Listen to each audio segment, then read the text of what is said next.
He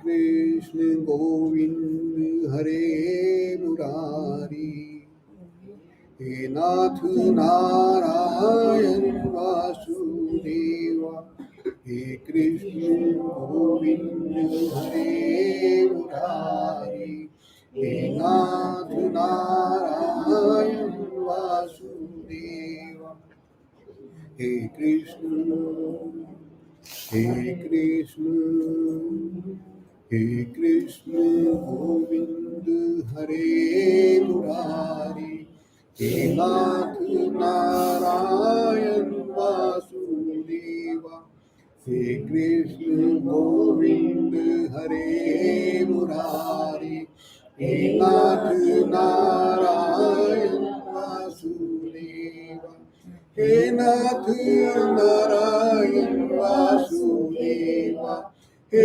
Krishna Narayan Vasudeva, He Krishna Govind Hare Murari, He Nath Narayan Vasudeva, He Krishna Govind Hare Murari, He Nath Narayan Vasudeva, He Krishna Narayan Vasudeva, He Nath Narayan Vasudeva, He Krishna Govind Hare Murari, He Nath Narayan Vasudeva, He Nath Narayan Vasudeva, He Krishna Narayan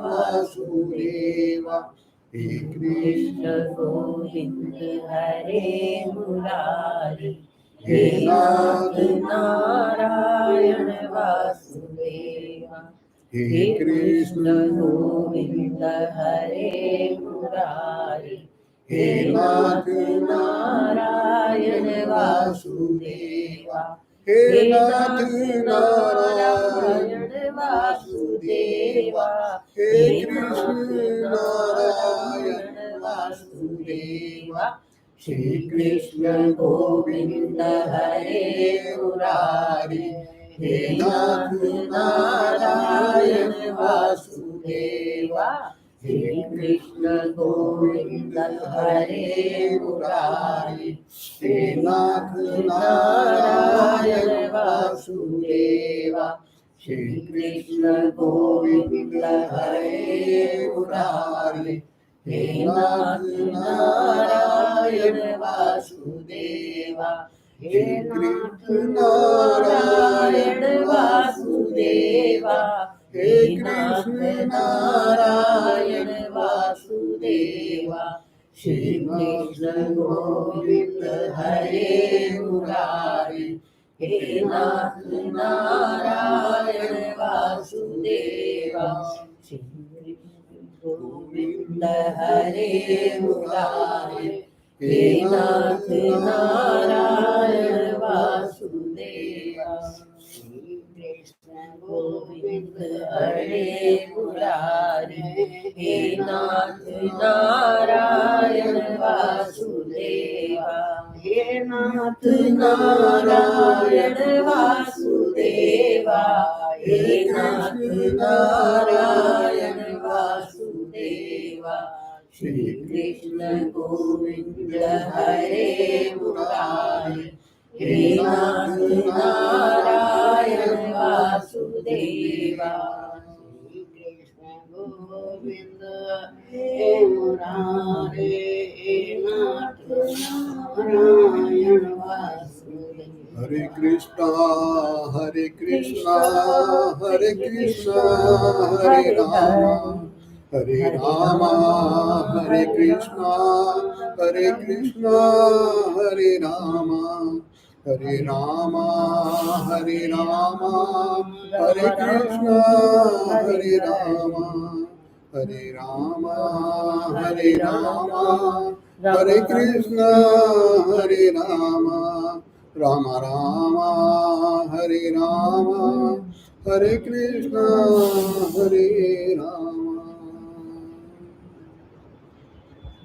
Om Hari Om Hari Om Hari Om Hari Om Hari Om Hari Om Hari Om Hari Om Hari Om Hari Om Hari Om Hari Om Hari Om Hari Om Hari ओम हरे राम हरे राम हरे राम हरे राम हरि ओम हरि ओम हरि ओम हरि ओम हरि ओम हरि ओम हरि ओम हरि ओम हरि ओम हरि ओम हरि ओम हरि ओम हरि ओम हरि बोल हरि बोल हरि बोल हरि बोल हरि बोल हरि बोल हरि बोल हरि बोल हरि बोल हरि बोल हरि बोल हरि ओम हरि ओम हरि ओम हरि ओम हरि ओम हरि ओम हरि ओम हरि ओम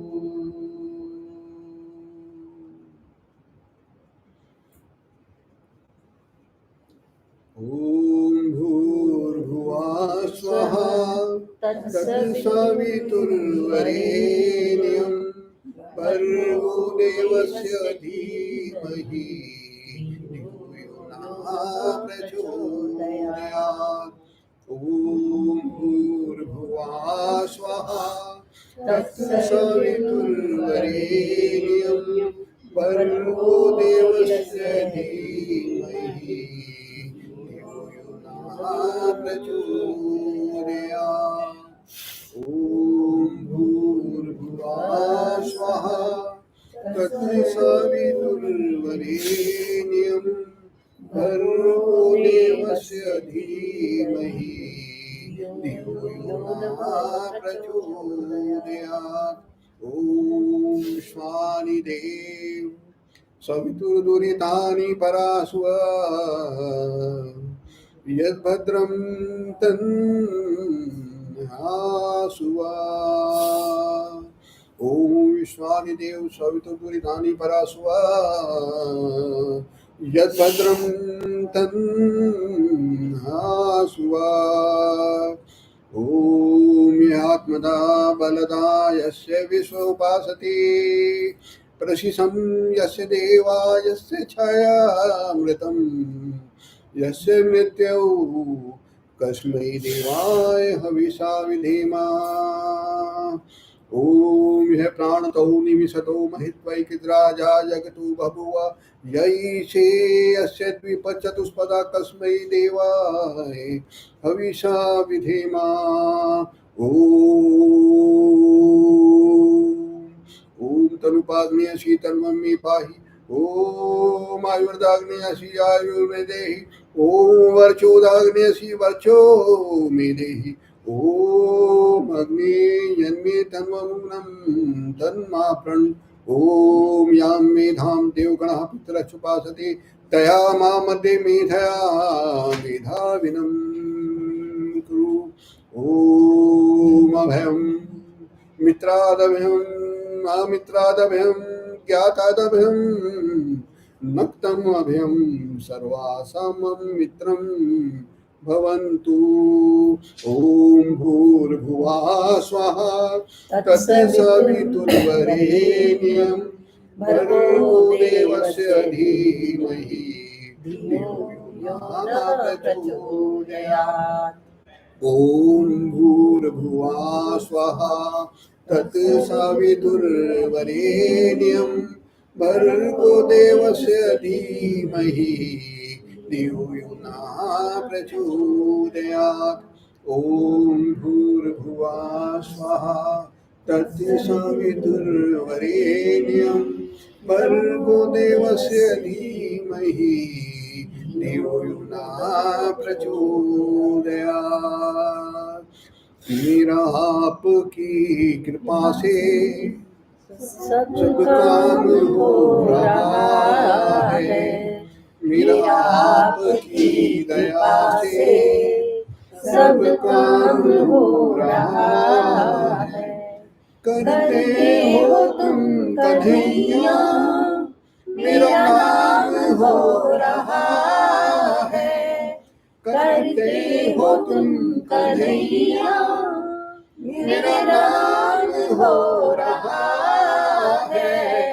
मेरा आपकी दया से सब काम हो रहा है।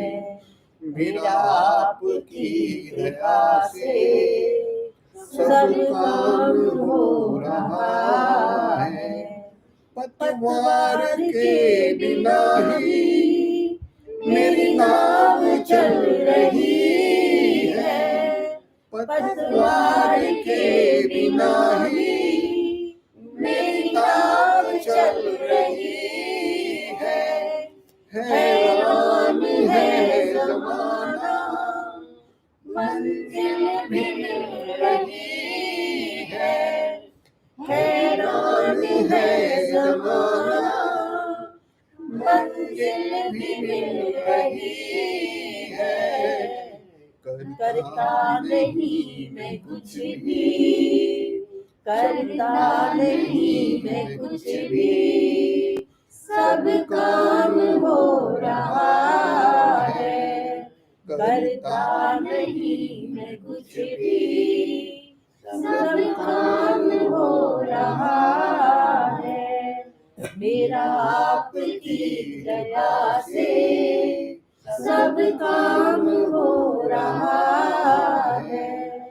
मेरा आपकी दया से सब काम हो रहा है। मेरा आपकी कृपा से सब काम हो रहा है।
ॐ त्र्यंबकं यजामहे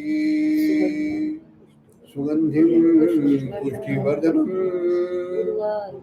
उर्वारुकमिव बन्धनात् मृत्युर्मोक्ष्यमामृतात्। ॐ त्र्यंबकं यजामहे सुगन्धिं पुष्टिवर्धनम् उर्वारुकमिव बन्धनात् मृत्युर्मोक्ष्यमामृतात्। ॐ त्र्यंबकं यजामहे सुगन्धिं पुष्टिवर्धनम् उर्वारुकमिव बन्धनान् मृत्युर्मुक्षीयमामृतात्। ॐ त्र्यंबकं यजामहे सुगन्धिं पुष्टिवर्धनम् उर्वारुकमिव बन्धनान् मृत्युर्मुक्षीयमामृतात्। ॐ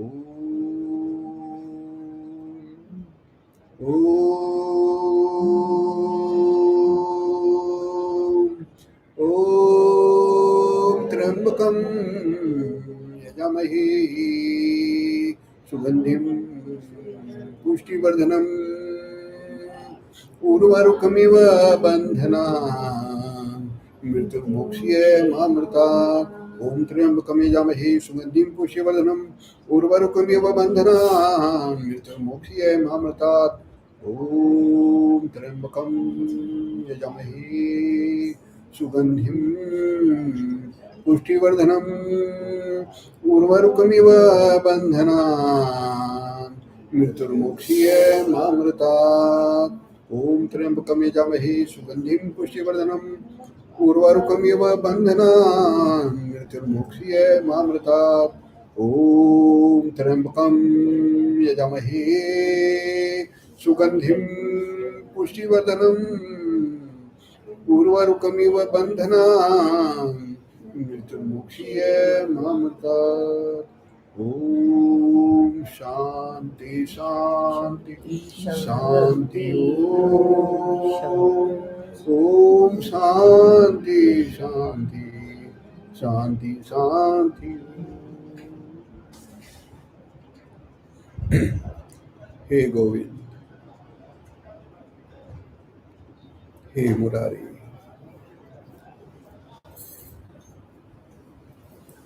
हे दीनानाथ, हे दया के सागर, हे प्रभु हम पर कृपा करना। प्रभु हमारे परिवार पर कृपा करना, पति पत्नी पर कृपा करना, हमारे बच्चों पर कृपा करना, माता पिता पर कृपा करना। हे दीनानाथ, किसी के शरीर में कोई रोग ना हो, मन में तनाव ना हो, अवसाद ना हो, विषाद ना हो, क्रोध ना हो, परिवार में प्रेम रहे, परिवार में कोई आपस में परस्पर विषाद ना हो, तनाव ना हो, सबके मन में प्रेम हो। हे दीनानाथ, हमारे घरों में धन का अभाव ना हो। हे परमपिता परमात्मा, हे सकल जगत के स्वामी, हे प्रभु अगर कोई कष्ट देना हो, अगर कोई दुख देना हो, तो ऐसा ही दुख देना जो आए और आके चला जाए। ऐसा दुख मत देना प्रभु जो आके ना जाए। हे दीनानाथ, हे दया के सागर, अगर कोई कष्ट आना हो, अगर कोई दुख आना ही है, तो ऐसा ही दुख आए प्रभु, ऐसा ही कष्ट आए जिसको मैं सहन कर पाऊं, जो मेरी सहन शक्ति के भीतर हो। हे परमात्मा, ऐसा दुख मत देना जिसको मैं सहन न कर पाऊं। हे माधव, हे गोविंद, हे मुरारी, अगर कभी कोई ऐसा समय आ जाए, कोई ऐसा कष्ट आ जाए, कोई ऐसी परेशानी आ जाए, कोई ऐसा दुख आ जाए, कोई ऐसी बीमारी आ जाए जब मैं अकेला पड़ जाऊं, जब मेरे साथ कोई ना हो, तो भी प्रभु तो भी तुम मेरे साथ रहना प्रभु।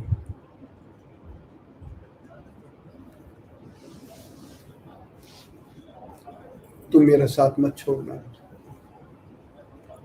चाहे सारी दुनिया मेरा साथ छोड़ दे, मेरे अपने मेरा साथ छोड़ दे, तुम मेरा साथ मत छोड़। तुम मेरा हाथ मत छोड़ना दीनानाथ। हे दया के सागर, आपसे यही प्रार्थना है, इस पार भी मेरे साथ रहना है, उस पार भी मेरे साथ रहना है। इतना तो करना स्वामी जब प्राण तन से निकले, मेरा सांवरा निकट हो जब प्राण तन से निकले। मेरे संग रहना प्रभु, मेरे साथ रहना। कभी भी अपने बच्चे को अकेला मत छोड़ देना। हर पल मेरे साथ रहना, यही आपसे प्रार्थना है, यही आपसे विनती है दीनानाथ दीनबंधु। उन पर कृपा करना, कृपा करना। ओम शांति शांति शांति। ओम तेजोसी तेजोमयी देहि, ओम बलोसी बलोमयी देहि, ओम ओजोसी ओजोमयी देहि, ओम मन्युरसी मन्युर्मयी देहि, ओम सहोसी सहोमयी देहि। ओम शांति शांति शांति।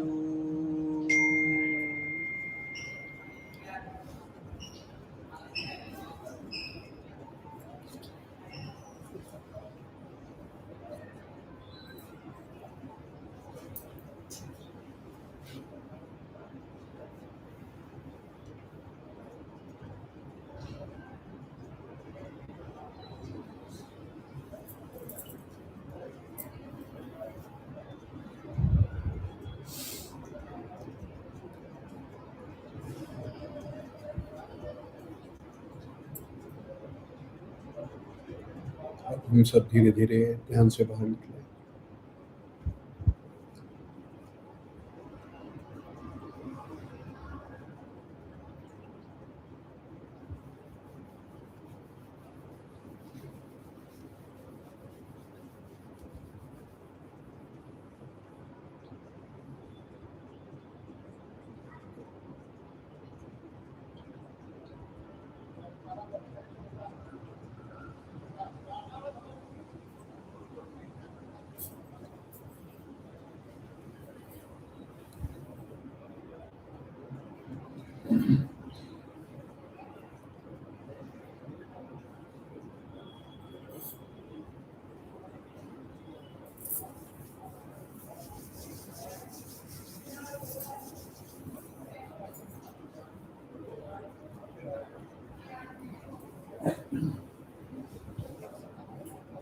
अभी हम सब लोग ध्यान में गए। अब आपके मन में कोई भी प्रश्न हो, कोई बात आप कहना चाहें, कुछ पूछना चाहें तो आप पूछ सकते हैं। कोई समस्या, व्यक्तिगत समस्या, ध्यान के बारे में कोई बात, कोई भी ऐसी बात आपके मन में हो तो आप पूछ सकते हैं।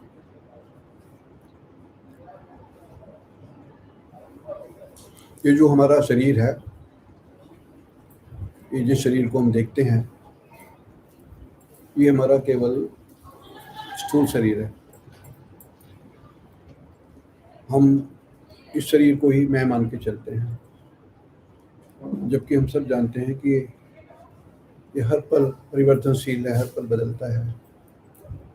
कभी हम कहीं नहीं थे, कहीं और थे, जब यहाँ नहीं थे। माँ के गर्भ में आए, फिर बच्चा बन के लाड दुलार पाया, बड़े हुए, प्रेम किया, परिवार बनाया। धीरे धीरे आयु बढ़ रही है सबकी। हर पल ये शरीर बदल रहा है। हर पल जो हम एक पल पहले होते हैं, 1 मिनट पहले होते हैं, दूसरे मिनट वो नहीं होते। हमारे अंदर बहुत कुछ बदल गया होता है, लेकिन वो परिवर्तन बहुत कम होता है, दिखाई नहीं देता। लेकिन हर पल हम बदल रहे हैं। लेकिन प्रश्न ये है कि मैं कौन हूँ? ये प्रश्न सबके पास होता है। अध्यात्म जो है ये इसी सवाल का जवाब देता है कि मैं कौन हूँ। मेरा कोई नाम रख दिया, जब हम पैदा हुए हमने कोई नाम रख दिया माता पिता ने, हम उसी नाम से जाने जा रहे हैं, लेकिन वो हम नहीं हैं। हमारे अंदर कोई हर पल बोलता है, हर पल बोलता है, और हम उससे बात करते हैं, उसकी बात को सुनते हैं, लेकिन हम ये नहीं जानते हैं, खुद को नहीं जानते। हम केमिस्ट्री जानते हैं, बायोलॉजी जानते हैं, अकाउंट जानते हैं, हम घर गृहस्थी जानते हैं, पैसा कमाना जानते हैं, लेकिन हम ये नहीं जानते कि मैं कौन हूँ। जिस शरीर के अंदर रहते हैं वो शरीर हर पल बदलता है, हर पल। पता ही नहीं चलता कब बदल गया, कब नाखून बड़े हो गए, कब बाल बड़े हो गए, कब शरीर बड़ा हो गया, किसी को नहीं पता। साथ में रहते हैं 24 घंटे, 24 घंटे साथ में रहते हैं। पता नहीं कब शरीर बढ़ जाता है, पता नहीं कब बाल सफ़ेद हो जाते हैं, पता नहीं कब नाखून बढ़ जाते हैं, पता नहीं कब शरीर में परिवर्तन हो जाता है। इससे बड़ा आश्चर्य क्या? साथ में रहते हैं 24 घंटे, तो भी नहीं पता रहता कि हम कौन हैं। इस मैं कौन का जो प्रश्न का जो जवाब है, ये परमात्मा की तरफ जाके ही पाया जा सकता है। ये विज्ञान जो है, आप विज्ञान बहुत सारे पढ़ते हैं, शरीर का विज्ञान, हमारे मन का विज्ञान, आध्यात्म का विज्ञान बहुत गहन है। हमारे अंदर लाखों नाड़ियां हैं, आध्यात्मिक नाड़ियां हैं, हमारे भीतर बहुत से चक्र हैं, 7 चक्र मुख्य हैं, हर व्यक्ति के अंदर 7 चक्र मुख्य हैं, और वो हमारे ऊर्जा के केंद्र हैं। जैसे घर में बिजली के पॉइंट लगे होते हैं, पावर पॉइंट लगे होते हैं, वैसे ही हमारे शरीर में पावर पॉइंट लगे हैं। वो शरीर को भी मजबूत करते हैं, वो मन को भी मजबूत करते हैं, अध्यात्म को भी मजबूत करते हैं। कुछ पावर पॉइंट्स किडनी के हैं, कुछ लीवर के हैं, कुछ लंग्स के हैं, कुछ हार्ट्स के हैं, कुछ एब्डोमेन के हैं, कुछ हमारे थ्रोट के हैं, कुछ हमारे आँखों के हैं, कुछ हमारे ब्रेन के हैं। आपके शरीर में जो कमी हो रही है, अगर हमको पता लग जाए कि कौन सा पावर पॉइंट हमारा कमजोर है, उस पावर पॉइंट पर हम ध्यान को ले जाते हैं, तो वो चीज़ ठीक होनी शुरू रहती है। और शरीर ही नहीं, मन भी। किसी को बहुत गुस्सा आता है, कोई बहुत तनाव में है, कोई बहुत डिप्रेशन में है, किसी को लो फील होता है, काम करने का मन नहीं लग करता है। सब के सब पावर पॉइंट्स के वीकनेस की वजह से, बैलेंस ना होने की वजह से होता है। तो हमारे 7 मुख्य पावर पॉइंट्स होते हैं। मूलाधार है, स्वादिष्ठान है, मणिपुर है, अनाहत है, थ्रोट चक्र है, विशुद्धि चक्र, आज्ञा चक्र है, इसको तीसरा नेत्र भी कहते हैं, और इसको शिव नेत्र भी कहते हैं। 2 चक्रों का बहुत महत्व है, हृदय चक्र और ये चक्र शिव नेत्र। कहते हैं शिव का नेत्र खुल जाता है तो प्रलय आ जाती है। कभी भविष्य में हम बैठेंगे तो इस बारे में बात कर सकते हैं कि हमारे चक्र क्या हैं। और ये हमारे जीवन में, अगर आप अपने चक्रों को समझ गए, आप अपने पावर पॉइंट्स को आपने बैलेंस कर लिया, पंखा नहीं चल रहा है तेज तो कोई ना कोई स्विच में प्रॉब्लम है, लाइट सही नहीं जल रही है तो कोई ना कोई उसमें, तो आपके शरीर में जो भी बीमारियां हैं वो कहीं ना कहीं हमारी पावर पॉइंट्स के और गहरे जाएंगे, और गहरे जाएंगे। हमारे 7 शरीर हैं, पंचकोश है, हमारे 5 शरीर है। उन 5 शरीरों के भीतर जाकर के आत्मा बैठी है हमारी, जो मैं हूँ वो 5 शरीरों के भीतर है। ये शरीर है, इसके नीचे हमारा प्राण शरीर है, हमारा और बहुत से शरीर हैं, मन शरीर है, हमारे 5 शरीर हैं, उनके भीतर जाकर के हम बैठे हैं। तो ये विज्ञान है। अगर आप अध्यात्म के विज्ञान को समझ लेंगे तो आप जीवन में कभी भी कोई बीमारी नहीं लगेगी, कोई शारीरिक बीमारी नहीं होगी, मानसिक बीमारी नहीं होगी, और आध्यात्मिक उन्नति होगी। और हम आध्यात्मिक परमात्मा को क्यों याद करते हैं? परमात्मा को हम क्यों याद करते हैं? बहुत जन्म बिछड़े थे माधो, जन्म तुम्हारे लेखे, गुरु नानक देव ने कहा शब्द है। बहुत जन्म बिछड़े थे माधो, ये जन्म तुम्हारे लेखे। बहुत जन्मों से मैं तुमसे बिछड़ा रहा परमात्मा, कई जन्म बिछड़ गए, मैं इधर उधर के कामों में लगा रहा, तुमसे नहीं मिला, मैंने तुमसे मिलकर अपने को डेवलप नहीं किया। हम जब जन्म लेते हैं, कोई किसी चक्र पर होता है, कोई किसी चक्र पर होता है, कोई किसी पर होता है। परमात्मा कहता है उन्नति करो, आगे चक्र पर जाओ, अगले चक्र पर जाओ। जो लोग यहाँ पहुंच जाते हैं, उन्नति करते करते आगे चक्र पर पहुंच जाते हैं, तो सारी एनर्जी नीचे से आकर के ऊपर हमारी यहाँ तक आ जाती है। फिर सहस्रार चक्र एनर्जी की सारी यहाँ पर फेंकता है, और सहस्रार चक्र हमारा जागृत हो जाता है। ये सारा कंप्यूटर सिस्टम है, जैसे हमारे कंप्यूटर होता है ऐसे बॉडी का सिस्टम है। तो अगर आप इनको समझ जाते हैं, कोई बीमारी नहीं, कोई मानसिक बीमारी नहीं, कोई शारीरिक बीमारी नहीं, कोई तनाव नहीं, और जो फाइनेंशियल कहते हैं, मैं तो ये भी बताता हूँ, आपके जो रुपये पैसे का जो प्रॉब्लम होती है वो भी इन चक्रों से जुड़ी हुई है। जिनका मूलाधार चक्र कमजोर है वो कोई काम करने का मन नहीं करेगा, वीकनेस रहेगी, कमजोरी रहेगी। जब मूलाधार चक्र काम नहीं कर रहा तो काम नहीं करेगा, काम नहीं करके पैसा नहीं आएगा। मूल आधार रोटी कपड़ा और मकान। आपका मूल आधार चक्र जिनका कमजोर है वो मेहनत नहीं करेगा, वो कमा नहीं पाएगा, वो उसके पहला सबसे पहला बेसिक। कई लोग यहीं खड़े रहते हैं, जितना आप देख रहे हैं, बेचारे मजदूर हैं, रिक्शा वाले हैं, तांगे वाले, ये जिंदगी भर इनको नहीं पता होता है, मूलाधार चक्र पर जीवन रहते हैं, सारे जीवन भर रहते हैं। हमें इस जीवन में ऊपर की यात्रा करनी है, ऊपर की हमारे भीतर एक यात्रा है, हमें ऊपर की यात्रा करनी है। यही यात्रा जो है ये आध्यात्म की यात्रा है, ये परमात्मा की ओर की यात्रा है। तो हाँ भारती जी, क्या ये चक्र सारे साइंटिफिकली प्रूव है? जी ऐसा है सर कि दो चीज़ें हैं। साइंस जो है, साइंस धीरे धीरे धीरे धीरे साइंस क्या करती है, पहले वो किसी चीज़ पर वो करती है, इन्वेंशन करने का तरीका होता है, इन्वेस्टिगेशन होता है, इन्वेंशन होता है, उसके बाद साइंस उसको मानती है कि तब ये प्रूव हो गया है। साइंस जो है उसने इन चीज़ों की तरफ यात्रा की ही नहीं कभी भी। साइंस ने कभी भी आध्यात्मिक चीज़ों की यात्रा करने का प्रयास ही नहीं किया। साइंस किस चीज़ से जुड़ी होती है? साइंस जुड़ी है सिर्फ मैटेरियलिस्टिक चीज़ों से साइंस जुड़ी हुई है। जिस चीज़ की तरफ आप चलोगे वही पा पाओगे ना, जो चीज़ की यात्रा ही नहीं करोगे वो कैसे पा पाओगे? जो विज्ञान की, आध्यात्मिक विज्ञान की जिन लोगों ने यात्रा की है वो भी वैज्ञानिक हैं, वो भी वैज्ञानिक हैं, लेकिन वो वैज्ञानिक दूसरे वैज्ञानिक हैं। एक तो साइंटिफिक लोग हो गए जिन्होंने इन्वेंशन किया इलेक्ट्रिसिटी का, जिन्होंने ये बताया कि मून कहाँ है, स्टार कहाँ है। आप ही देखिए, मैं एक बात आपको बताता हूँ, जिस समय ये साइंस डेवलप नहीं हुई थी उस समय हमारे आध्यात्मिक लोगों ने ये बता दिया था कि सौरमंडल में कौन सा मंगल ग्रह की क्या स्थिति होगी, कौन सा बच्चा जब पैदा होता है इस समय उस ग्रह की स्थिति कब कहाँ होती है, उसके बेस के ऊपर उन्होंने सारा का सारा ज्योतिष बना दिया था। जो लोग ज्योतिष को मानते हैं, वो जो बच्चा जब जिस समय पैदा होता है उस समय उसका सारा जन्म लिखा होता है। परमात्मा सब उसके संचित कर्मों के आधार पर, पूर्व जन्मों के सब उसके जीवन को लिख के भेजता है कि तुमने ये कर्म किए थे, उसके बेस पर तुमको ये इस जन्म में ये तुमको ये पिता मिलेगा, ये माता मिलेगी, ये परिवार मिलेगा, ऐसा तुमको संसार मिलेगा, ये तुम्हारे कर्म होंगे।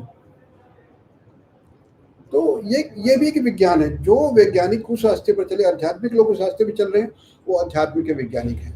तो साइंस वो वाली वो कभी ना कभी मानेगी। आज तक के, अभी तक की इन्वेंशन में साइंस हैज नेवर ट्राइड ये यस नेवर। मैं आपको बताऊं, जरूरत ही नहीं समझा, जबकि हम आध्यात्मिक मैं आपको ये जो आपने आज्ञा चक्र वगैरह बताए हैं, जी साइंटिफिक लैंग्वेज में it is called pituitary gland, Yes, which controls all Yes, the you're right. hormonal activities and You are all very the much right. metabolic activities You are very much of right. our body. Yes, So it आपकी is बात का जवाब called मिल रहा है। Agya Chakra in our language, and it is called pituitary gland उसको in उनके- scientific language. उनके नाम दूसरे हैं, जैसे मतलब इन्होंने समझ रहे बताया, हो, बस वो जैसे Means ये they have studied. मैं ये Yes. कहना चाह रहा हूँ, हाँ मैं ये कहना चाह रहा हूँ, हाँ। means they have हाँ। studied scientifically. हाँ, तो बस ये है, That's all. ये है, वहाँ पर शब्दों का अंतर है। वहाँ पर उन्होंने, मैं आपको बताता हूँ, चलिए मैं इसी बारे में बात करता हूँ। मैं आज्ञा चक्र की बात करता हूँ। पिट्यूटरी ग्लैंड है, यहाँ पर है। इस ग्लैंड का साइंस ने ये बता दिया, इसका फिजिकल इफेक्ट क्या क्या है, मेंटल इफेक्ट क्या क्या है, साइंस ने बता दिया, ये बता दिया। मैं Just excuse me, जो pituitary gland हम मैं लेकर बता- चलते हैं, पिंगला, पीड़ा, सूक्ष्मा, ये तीनों नाड़ी जो हमारी मूलाधार से चक्करते हुए आगे चक्कर तक आती हैं, 5 चक्कर होते हुए, जो पिट्यूटरी ग्लैंड की बात करें, मैं I am just coming to that. Yes sir, yes don't mind. Yes sir, अब यू राइट। पीड़ा, पिंगला और सुषमा, ठीक है, आपकी बात बिल्कुल सही है। मैं तो डिटेल में ज़्यादा गया नहीं, ब्रीफ में बता दिया। अब पिट्यूटरी ग्लैंड जो है, उस ग्लैंड का साइंस ने ये बता दिया कि इसकी ये फंक्शंस हैं, all the activities. All the activity बता दी, साइंस ने बता दी, क्योंकि साइंस ने उसको समझ गया। लेकिन But they never explain what are but they the never explain the spiritual value of this spiritual- brain. अब मैं आपको of this इसके brain. स्पिरिचुअल बताया था, पिट्यूटरी ग्लैंड के मैं बताया था आज्ञा चक्र के क्या क्या है। अब इसको शिव नेत्र क्यों कहते हैं, इसको तीसरा नेत्र इसको क्यों कहते हैं? ये कहते हैं भाई जिसका ध्यान के माध्यम से अपनी चेतना को ऊपर ले जा करके हम अपने मूलाधार से अपनी चेतना को ऊपर ले जाएंगे, फिर अपनी चेतना को ऊपर ले जाके अपनी चेतना, जैसे एक लिफ्ट चलती है ना, बीच में ब्लॉकेज खत्म करके हमारी लिफ्ट ऊपर आएगी और यहाँ तक अपनी चेतना को ले आएंगे, फिर अपने आज्ञा चक्र तक अपनी चेतना को हम स्टोर कर लेंगे आज्ञा चक्र में आकर के। अब जब यहाँ पर ये चक्र आ गया तो अध्यात्म, ये तो बता दिया भी फिजिकल क्या है, मेंटल क्या है, ये तो बता दिया। अब मैं स्पिरिचुअल आपको बताता हूँ, इसका एस्पेक्ट क्या है, स्पिरिचुअल एस्पेक्ट क्या है। हमारे आध्यात्मिक वैज्ञानिक ये कहते हैं कि जिसने यहाँ पर अपनी चेतना को जागृत कर लिया, इसको बैलेंस कर लिया, अपने आज्ञा चक्र को बैलेंस कर लिया, तो ये तीसरा नेत्र है। तीसरा नेत्र मतलब क्या हुआ, हमारी 2 आंखें हैं, हम जानते हैं, हम इन 2 आंखों से दुनिया को देखते हैं, संसार को देखते हैं। लेकिन हम इससे क्या नहीं देख पाते, वो नहीं देख पाते जो आदमी हमारे सामने आके मीठा मीठा बोल रहा है, उसके मन में क्या है। एक इंसान हमारे पीछे क्या कॉन्स्पिरेसी कर रहा है, हमारे रिश्तेदारी में कोई है, हमारे परिवार में कोई है, हमारे साथ बहुत अच्छा है, लेकिन वास्तव में उसके मन में क्या है। जिसका तीसरा नेत्र खुल जाता है, वो तीसरे नेत्र से वो सब भी देख लेता है जो आपको 2 आंखों से दिखाई नहीं देता है। Sixth कहते हैं sense. सिक्स सेंस, मतलब वो 6 सेंस अलग वे में है, वो भी बताता हूँ मैं। तो जब ये खुल गया तो लोग कहते हैं तीसरा नेत्र आने खुलने पर प्रलय आ जाती है। ये एक बड़ा माइथोलॉजिकल चीज है। प्रलय का मतलब क्या है? प्रलय का मतलब ये कि मेरा अगर तीसरा नेत्र खुल गया तो मेरे जीवन में कहीं ना कहीं प्रलय आ जाएगी। कैसे? कल तक जो आदमी मेरे को बहुत अच्छा लगता था, कल तक जो आदमी मेरे को बहुत अच्छा लगता था, मेरे को मित्र था, लेकिन मेरे को पता लग गया कि ये आदमी मेरे साथ मीठा बन के बोल रहा है, लेकिन ये मेरा सगा नहीं है। प्रलय मतलब इस तरीके की है, मेरे उससे संबंध धीरे धीरे खत्म हो जाएंगे। परमात्मा कुछ ऐसा कर देगा कि आपको मालूम पड़ जाएगा तीसरा नेत्र खुलने के बाद में कि कौन आपके फेवर में, कौन आपके अनफेवर में। पहली बात, अब इन्होंने बताया, आपने क्या बोला था? 6 सेंस। चलिए मैं 6 सेंस की बात करता हूँ। स्पिरिचुअली कितना पावरफुल है ये। अभी एक प्रबुद्ध ब्रह्मचारी जी हुए थे, आपने कुछ लोगों ने नाम सुना हो प्रबुद्ध ब्रह्मचारी जी का। तो जो प्रबुद्ध ब्रह्मचारी जी थे, एक गांव में गरीब किसान के घर में पैदा हुए थे, और वो बचपन से क्या था कि जब भी वो उल्टा लेटते थे, पीठ के बल लेटते थे, उल्टा लेटते थे, तो कुछ ना कुछ बोलते थे संस्कृत में, कुछ ना कुछ बोलते थे। उनके माँ बाप को कुछ पता नहीं क्या बोल रहे हैं, उन्होंने उसको ये दरवाजा बंद कर दिया।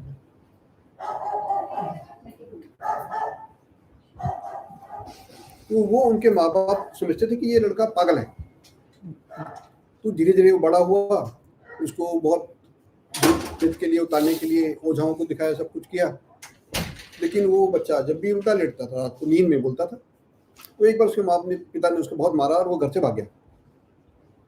घर से भाग करके वो एक आर्य समाज मंदिर था, आर्य समाज मंदिर में जाकर के सो गए। जब रात को सो गए तो पंडित जी पास में बैठे थे बाय चांस, और वो जब वो उल्टे करवट लिए और उन्होंने तो संस्कृत में बोलना शुरू कर दिया। पंडित जी ने कहा, ये लड़का पहली क्लास पढ़ा नहीं, गांव का गंवार लड़का है, मजदूर का बेटा, क्या बोल रहा है? तो वो सुन रहे, वो बड़ी गूढ़ संस्कृत में बोल रहा है। फिर अगले दिन उन्होंने और भी पंडितों को बुलाया, टेप रिकॉर्डर भी रख लिया वहां पर। मैं आपको ये इसका बता रहा हूँ। तो उन्होंने जो टेप रिकॉर्डर भी वहां रख लिया, तो उसकी उन्होंने टेप करना शुरू कर दिया, जो जो वो बोलता था। धीरे धीरे ख्याति बढ़ने लग गई। जब जागता था तो उसको कुछ पता नहीं होता मैंने क्या बोला क्या नहीं बोला, कुछ पता ही नहीं होता है। जब वो सोता था तो हजारों साल पहले जो ऋषि मुनि हमारे थे, कभी आप प्रबुद्ध ब्रह्मचारी को अगर आप पढ़े, उनकी किताबों को पढ़े, तो हमारे हजारों साल पहले के ऋषि मुनि जो आपस में शास्त्रार्थ करते थे, जो बातचीत किया करते थे, वो उनका वो होता था, आत्मा क्या है, परमात्मा क्या है, आपस में चिंतन मन, एक ऋषि ये कह रहा है, दूसरा ऋषि ये कह रहा है, कई ऋषि वो सब बोलते थे एक ऋषि। उनका कनेक्शन जाकर के जो उनका फोल्डर था, कंप्यूटर का फोल्डर जो स्टोरेज था पेन ड्राइव में जो आता है, जो अपने हार्ड डिस्क में आता है, उनका फोल्डर ओपन हो गया और वो सब बातें रात को बोलते थे उस चीज में, और उनकी किताबें लिखी गई फिर बहुत सारी पुस्तकें। तो ये जो चीजें होती हैं हमारे यहाँ पर, इस चक्कर में इतनी रहस्यमय चीजें जो साइंस नहीं पढ़ पाएगी। मेरी छोटी सी प्रार्थना यह है, ये भी आपने कहा कि हर व्यक्ति के अंदर 7 चक्र हैं। जी बिल्कुल है।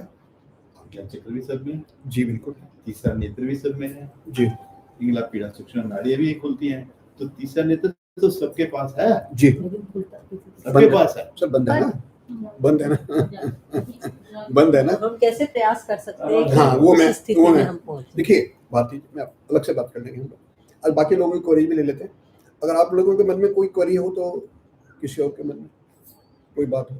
मुझे तो ये पूछना था, क्योंकि बहुत गहरा सब्जेक्ट है, जो मैं अपना वीडियो आपको भेज दूंगा, इसकी वीडियो मैंने अलग से बना रखी है चक्रों के। सबसे आपके बारे में अक्सर डिस्कशन होता है, तो मेरी तो बड़ी इच्छा थी कि आपसे बैठ के आप बैठेंगे ना सर आपके साथ, आपके साथ अलग से बैठेंगे ना, आपके साथ बैठेंगे। हाँ क्या कह रही हैं? मैं व्यक्तिगत व्यक्ति होती है हमारी, तो हाँ। उसके बाद कई कारण मैंने सुना है, सब कुछ है, क्या है क्या चीज? डिटेल पता नहीं है कि उड़ान वायु ऐसा कुछ है ना, वो सब क्या हाँ होता है? देखिए, हमारे शरीर में 5 वायु होते हैं। हाँ, 5 वायु होते हैं। अब ये मेरा एक पंच वायु का मेरा वीडियो एक है, मैं डिटेल में इस समय तो बहुत समय लगेगा उसमें, तो मैं आपको भेज दूंगा कि हमारे शरीर की जो वायु हैं वो धीरे धीरे निकलती हैं, कि प्राण को एक प्राण पहले निकला, एक दूसरा प्राण बाद में निकला, 5 प्राण जो है वो निकलने में समय लगता है। वो हमारी मृत्यु के बाद जब वो 5वां प्राण भी निकल जाता है तो हम कहते हैं पूर्णतः इसकी मृत्यु हो गई। कितना समय लगता है ये सब होने में? ये ऐसा होता है, इसके लिए भी हमारे जो उस समय के आध्यात्मिक वैज्ञानिक थे, उन्होंने इस पर भी अध्ययन किया और उन्होंने इसके लिए भी उसी हिसाब से 13वीं का सिस्टम रखा और ये रखा कि चौथा होता है। तो ये बहुत डिटेल है कि मौत के बाद क्या क्या होता है।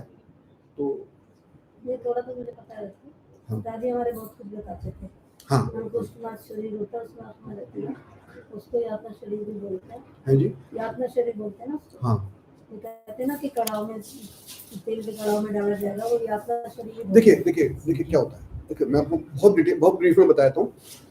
ये जो वैसे तो इसके लिए भी भारतीय ये बात मुझे पूछेंगे, आप भी पूछ सकते हैं कि बिना मरे तो कोई नहीं बता सकता कि मैं मरने के बाद क्या हुआ, लेकिन ये जरूर है कि जो कहा जाता है, जो समझा जाता है, और ऐसा भी होता है ध्यान की एक ऐसी अवस्था आ जाती है जिसमें इंसान अपने से बाहर निकल जाता है और बाहर की यात्रा करता है और उस यात्रा में वो बहुत कुछ देख लेता है। हमारे बहुत से ऐसे आध्यात्मिक हुए हैं, लाड़ी मैसे हुए हैं, स्वामी योगानंद जी हुए हैं, युक्तेश्वर जी, स्वामी युक्तेश्वर हुए हैं, बहुत से ऐसे आध्यात्मिक हुए हैं जो शरीर के बाहर जाते थे। और हमारे जो जिन्होंने 7 मठों की स्थापना की थी, शंकराचार्य ये भी जाते हैं। शंकराचार्य जी के बारे में तो एक कहानी बहुत मशहूर है कि वो किस तरीके से शरीर के बाहर गए थे। तो शरीर के बाहर जाने का भी होता है, वो लोग देख लेते हैं इस चीज को, बाहर जाकर के क्या है। तो हमारा जो शरीर है, हमारे शरीर के अंदर जो हमारी आत्मा जो भीतर बैठी है, हमारे मरने के बाद जब वो बाहर जाती है तो उसके साथ में एक पेन ड्राइव जाती है, उसके साथ में जो हमारे जीवन के कर्मों का सब लेखा जोखा होता है वो उसके साथ में जाता है। तो ये कहा जाता है कि हमारे सब कर्मों का फैसला कहीं पर जाकर के होता है, जिसको हम लोग उस समय बड़े आम भाषा में हम लोग बोलते थे क्या वो जो पढ़ते हैं उनको, हाँ जी नहीं जो वहां पर जाकर के पूरे हिसाब से धर्मराज चित्रगुप्त के सामने पूरा उसका है। अब ये धार्मिक आध्यात्मिक सब मिक्स है, कोई मानते हैं कोई नहीं मानते हैं। ये भी कहा जाता है उसके सजा भी मिलती है, नर्क भी होता है, स्वर्ग भी होता है, कुछ संचित कर्म भी होते हैं, पूर्व जन्मों के कर्म भी होते हैं। सच्चाई है भी पन्ना रखे हैं ये जब मैं बैंक में थी ना, सब मानने के ऊपर है। कर्मों को मानते हो, तो मानते हैं जो आज बच्चा पैदा हुआ है, एक गरीब घर में एक अमीर घर में है, उसने तो नहीं भेदभाव किया ना। मेरे पेट में है या किसी के भी है, किसी का पैर नहीं है, कोई छींक कर्मों के निकला आधार है, पर। ये उसने नहीं किया किया, ये हमारे कर्मों ने कर्मों के किया आधार है। पर है। मेरे इस जन्म के कर्म है जो मुझे अगले जन्म में ऐसा मिला, मैं कबूतर बनी, मैं क्या बनी, ये मेरे इस जन्म के कर्म मुझे बताते हैं। देखिए अब ये कहा जाता है 84 लाख योनियां वगैरह जो कहा जाता है ना, इसमें अगर बहुत डीप में जाओ तो ये तो साइंस ऐसी है, चले जाओ भीतर चले जाओ, भीतर चले जाओ। हम जो हैं, हम आज इस शरीर में हैं, जो पुराने शरीर में थे हमारा कहीं फोटो टंगा हुआ है, हमारे परिवार वाले आज भी हमको हमारे लिए दुखी होते होंगे कि वो कहाँ गए, उससे पहले भी हम कहीं थे। ऐसा जब से सृष्टि बनी है, जब से ये परमात्मा हैं जिन्होंने सृष्टि बनाई, हम हमेशा थे। ऐसा कभी नहीं था कि हम नहीं थे। कभी हम जल में थे, कभी हम अमीबा थे, कभी हम चौपाया थे, कभी हम पक्षी बने। ऐसे ही उत्थान करके करके, जैसे डार्विन की थ्योरी होती है एवोल्यूशन की, जिन लोगों ने बायोलॉजी पढ़ी है, वो एक थ्योरी ये होती है कि साइंस ऑफ एवोल्यूशन है। तो ऐसे हमारे आध्यात्मिक में भी है कि हमारा इवोल्यूशन हुआ है। वो फिजिकल इवोल्यूशन बोलते हैं, हम स्पिरिचुअल इवोल्यूशन बोलते हैं। हमारे कर्मों के आधार पर हमारा इवोल्यूशन हुआ है।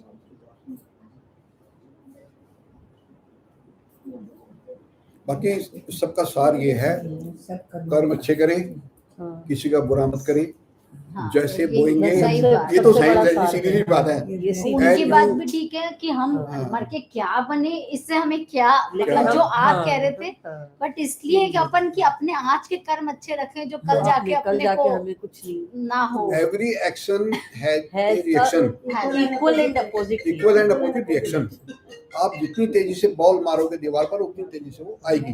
ये साइंस कहती है, यही हम तो कहते हैं। यही हम अध्यात्म कहता है अध्यात्म कि जो ये नहीं कर्म कहते करोगे हैं वही कि सामने जैसा आएगा। कर्म करोगे परमात्मा आपको वैसा ही फल देगा। ये आध्यात्मिक साइंस है। इंसान का दुनिया में है। अपने कर्म अच्छे रखिए।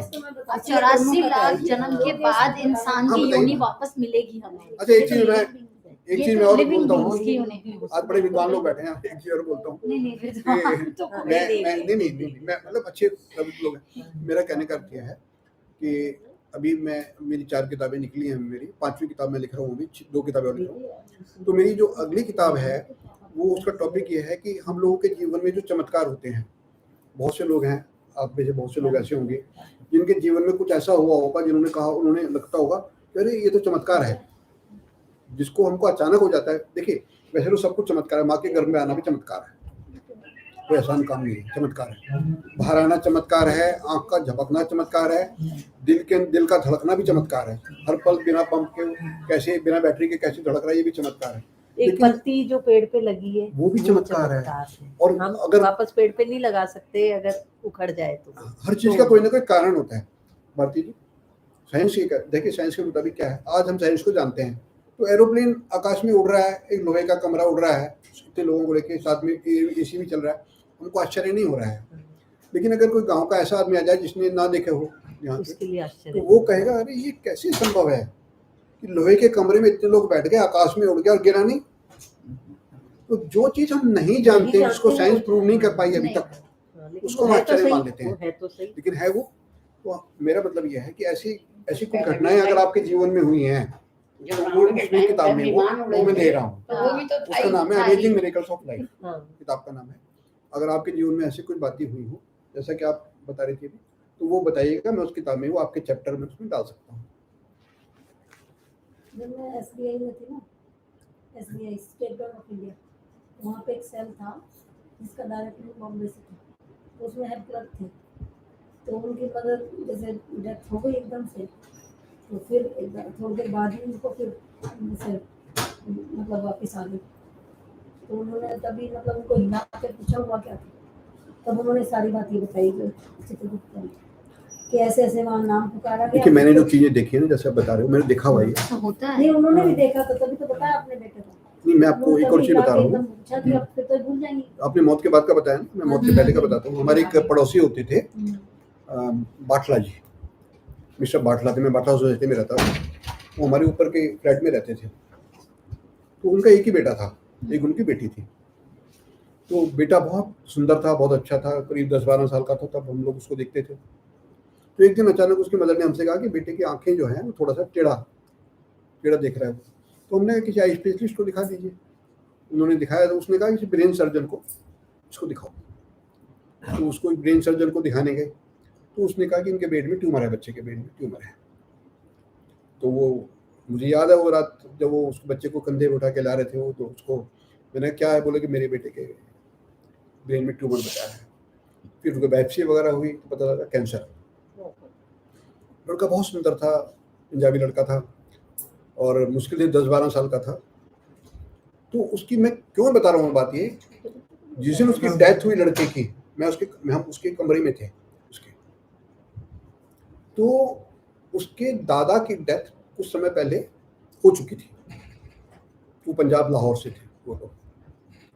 वो लड़का कभी पंजाबी नहीं बोलता था, वो हिंदी में बात करता था, कभी नहीं बोलता था। तो वो जो लड़का था पंजाबी में बोलने लग गया और अपनी माँ से बोला, वैसे बोला जैसे उसके दादा से बोलते थे कि नीरू, बहुत सी बातें उसने की उससे पंजाबी में। और वो ये भी बोला कि मेरे दोनों तरफ बर्फ नजर आ रही है। जब उसके दादा की डेथ हुई थी तो वो कार में थे और वो उस समय बर्फ गिर रही थी, तो रास्ते में उनकी डेथ हो गई थी। मेरे दोनों तरफ बर्फ गिर रही है, ये वो। फिर अपने बेटे से बोले कि देख बेटा, तूने मेरे कंधे पे बहुत चढ़ा था पहले, अब मैं तेरे कंधे पे चढ़ गया, बराबर हो गया हिसाब। अच्छा, वो और बेटा देख, बन के आया था। अपने पिता को बोला और बोला कि देख, मैंने तेरे ऊपर तो तेरा मेरा हिसाब था ना खर्चा करने वाला, कितना हो रह गया है, ये किसी को दे दियो, खर्चा बांट दियो। हम सब 5-6 लोग कमरे में थे, ये आंखों देखी बात। हम लोग हैरान कि वो लड़का जो था 10-12 साल का लड़का क्या क्या बोल रहा है, अपने पिता को नाम लेके बुला रहा है, सतीश गल सुन, हिसाब साडा रह गया। तो ये जो चीजें बड़ी रहस्यमयी हैं, साइंस नहीं प्रूव कर सकता। ये तो चीजें जो अध्यात्म में, ध्यान में हम बैठते हैं, तो परमात्मा की कृपा से ही आप इन चीजों को पा सकते। ये तो समुद्र है, थोड़ा सा पाके हम समझे ना बहुत पा लिया, तो समुद्र बूंदे बूंदे बूंदे बूंदे निकालते रहो, सारा जीवन कितने जन्म निकल गए तब भी नहीं पा सकते। लेकिन ये चलो जरूर उसके यात्रा में। बुद्ध एक दिन में बुद्ध नहीं बन गए थे, महावीर एक दिन में महावीर नहीं बन गए थे। ये तो जन्मों जन्मों की यात्रा है, चलते रहो चलते रहो। तो आपने बताया था वो शरीर ऋषि की आत्मा आती थी उनमें उस समय में उनकी डेथ के सब। अच्छा, कौन सा था? पिताजी लेके गए थे जो आप बता रहे हैं, हाँ, ब्रह्मदस नाम था उनका। हमारे पिताजी ऐसी जगह। अच्छा, आप उनको जानते हो? वो जो अपने वो थे प्रबुद्ध ब्रह्मचारी। हाँ, जो ऐसे करते थे। हाँ हाँ, यस, प्रबुद्ध ब्रह्मचारी। उनकी बहुत सी किताबें हैं। किताबें उनकी कैसे थी है, किताबें भी हैं, कैसेट्स भी हैं, पंडित जी के पास थी कैसेट्स भी हैं। भारतीय किताब ले गए बाकी उनके जाना था। तो बुलाऊं? बुलाना जाने उनको जाने होते थे ना कहीं हमेशा। कोई आपका कोई बात आप करना चाहें, कोई पूछना चाहें, कोई बात आध्यात्मिक? मैं ये पूछ रही थी कि कितना समय लगता है उसमें? हाँ जी, ये सब प्राण निकलने में कितना समय लगता है या हर एक का अलग अलग होता है? देखिए, चलिए अब ये मैं बताता हूँ आपको। जो हमारे 10 द्वार कहे जाते हैं, हमारे द्वार कहे जाते हैं शरीर में। आपके जैसे कर्म है, पहली बात तो उसी द्वार से आपका प्राण निकलेगा। जो योगी लोग हैं, जो संत लोग हैं, उनका प्राण सहस्रार से निकलता है। जो आज्ञा चक्र पर पहुंच गए हैं, उनका प्राण आंखों से निकलेगा। उससे क्या फर्क पड़ेगा? प्राण कहीं से भी निकले। हाँ, फर्क पड़ता है, ये वो बताएंगे। ये बहुत बड़ी बात है, आपने पूछी, उससे क्या फर्क पड़ेगा? उससे ये होता है आगे की योनि कि आगे की योनि। जैसे कुछ वीआईपी गेट बन गए हैं, आप जिस गेट से निकल रहे हो, आप उसी वीआईपी गेट के अकॉर्डिंग उसी घर में जाओगे आप। अच्छा, अब बहुत से लोग पहले क्या करते थे, वो अपने बच्चों के नाम भगवान के नाम पर रखते थे, ताकि ठाकुर जी में उनका ध्यान रहे। उनके समय वो क्या करते थे कि जब हम मरेंगे तो हम बच्चे को बुलाएंगे, हे नारायण, तो वो सोचते थे कि नारायण दादी ने रखे थे अपने पोतों के साथ, किसी के दामोदर। मेरा नाम कौशल्या रखा। मेरा वैसे भावना शर्मा है, लेकिन मेरी दादी ने मेरा नाम कौशल्या रखा। मतलब बच्चों पोते पोतियों के नाम जिसमें जीव बसा रहे, उनके नाम भगवान के ऊपर रखे, दामोदर, गोविंद, इस तरह से कि भगवान का नाम निकले। इसमें वो लोग ऐसा सोचते थे, लेकिन हमारा जैसा नाम है उमेश, हाँ, तो भगवान के नाम पर उमेश है। के, हाँ। उमाइस। तो उसमें मैं ये कहता हूँ, देखिए आप सब लोगों से एक छोटी सी बात और बोलूँगा मैं, कि ये सोच लेने से कि मैं बच्चों का नाम भगवान पे रख दूंगा तो भगवान याद नहीं आने कभी वो नहीं नहीं होगा। हो सकता, लेकिन एक ही प्रयास है, प्रयास है। उसके लिए क्या करना होता है, मैं एक छोटी सी बात आपको बोलता हूँ कि नींद एक छोटी सी मौत होती है। नींद एक छोटी सी मौत होती है और मौत बहुत बड़ी नींद होती है। तो जो लोग रात को सोने से पहले नियम ये बनाने कि भगवान को याद करना है और इतना इस तरह से आदत बनाने कि बिना याद किए नींद ना कि आप आए। सो नहीं सकते। ऐसे तो जब आखिरी नींद आएगी हाँ, तो ठाकुर जब जी तक को वो याद याद स्मरण नहीं करोगे भगवान का होगा।